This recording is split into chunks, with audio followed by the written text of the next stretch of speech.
Welcome friends, வாங்க இன்றைக்கி நம்ம டேஸ்டியான ஸ்வீட் ரெசிபி மைசூர் பாக் எப்படி பண்ணலான்னு பார்க்கலாம். அரை கப் கடலை மாவு இருந்ததுன்னா நம்ம இந்த ஸ்வீட் ரெசிபி ½ குயிக்காக செஞ்சிடலாம். எப்படி பண்ணலான்னு பார்க்கலாம். அரை கப் கடலை மாவு எடுத்துக்கலாம், 1 கப் சுகர் எடுத்துக்கலாம், ஒரு 1/4 கப் போல் நெய் எடுத்துக்கலாங்க, இன்னொரு 1/4 கப் கடலெண்ணெய், நான் செக்கு கடலெண்ணெய் எடுத்துட்டேன், அதையும் இதில் ஆட் பண்ணிக்கலாம்.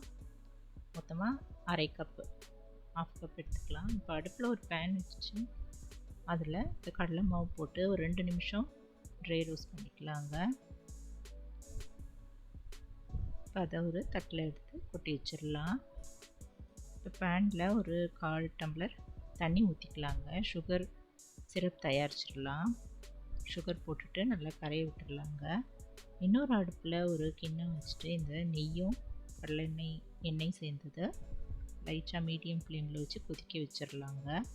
இந்த சுகரும் நல்லா கொதிக்க ஆரம்பிச்சிருச்சு, கரைய ஆரம்பிச்சிருச்சு.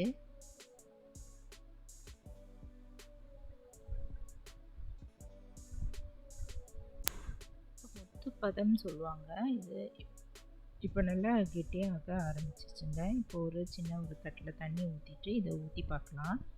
அப்படியே முத்தா அப்படியே விழுங்க, கையிலே அப்படியே உருட்டவும் வரும். அந்த ஸ்டேஜில் நம்ம கடலை மாவு கொஞ்சம் கொஞ்சமாக போட்டு நல்லா கலந்துக்கலாங்க.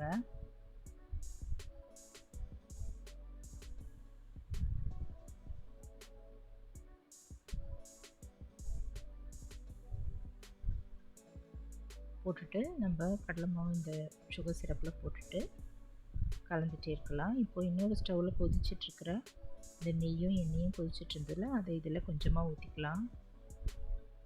மாவும் எண்ணெய், இந்த சுகர் சிரப் எல்லாமே நல்லா கொதிக்கிட்டுங்க. இப்படி கலந்து விட்டுட்டே இருக்கலாம், கட்டி இல்லாமல் நல்லா கலந்துடலாங்க.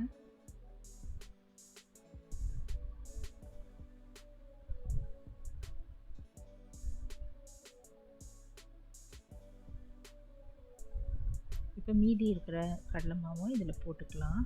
போட்டு நல்லா கரண்டியில் கலந்துடலாம், கிளறிட்டே இருக்கலாங்க. இப்போ இது கூட நெய்யும் நம்ம ஆட் பண்ணிடலாம். மீதி இருக்கிற நெய் கொஞ்சமாக ஊற்றிக்கலாங்க.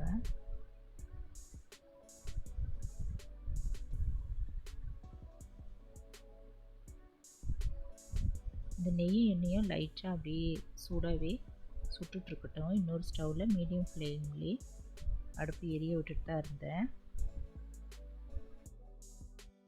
இதனால் பூத்து வரும்போது நம்ம ஒரு பிளேட்டில் இதை கொட்டிடலாங்க, ஊற்றிடலாம்.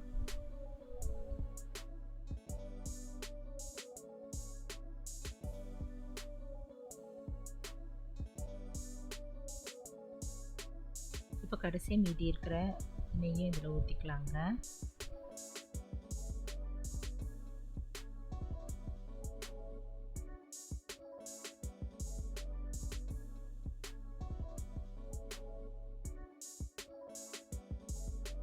நல்லா கலந்துடலாம். இப்போ நல்லா பூத்து வர ஆரம்பிச்சிருச்சு.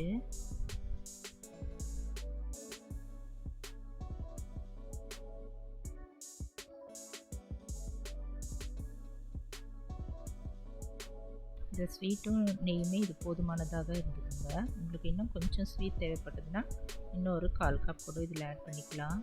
இது கரெக்டாக இருந்தது. இப்போ ட்ரே இல்லைன்னா தட்டில் நெய் தடவிட்டு அதில் இந்த மைசூர் பாக்கு அப்படியே ஊற்றிடலாங்க. ஊற்றிட்டு நம்ம கரண்டியிலே இதை அப்படியே தட்டிடலாம். நல்லா அழுத்தி ப்ரெஸ் பண்ணிடலாங்க. ஒரு 10 நிமிஷம் அப்படியே வெயிட் பண்ணலாம். அதுக்கப்புறம் இந்த பீஸஸாக கட் பண்ணிக்கலாங்க. கொஞ்சம் ஆறட்டும்.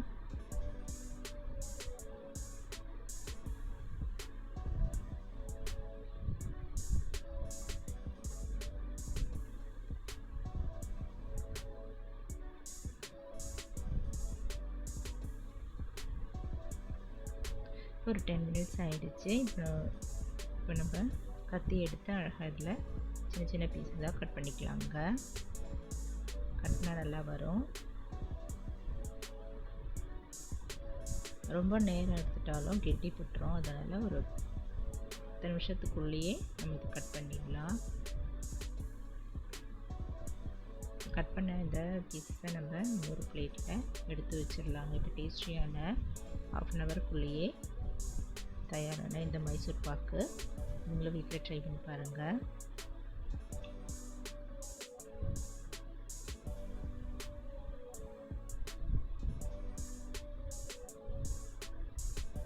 கடலை மாவும் கொஞ்சம் நெய்யும் இருந்தாலே போதுங்க. டக்குன்னு இது ஸ்வீட் நம்ம செஞ்சிடலாம். சுகரும் இருந்தால் போதும். நம்ம இந்த மைசூர் பாக்கு குயிக்காக செஞ்சு கொடுத்துடலாங்க.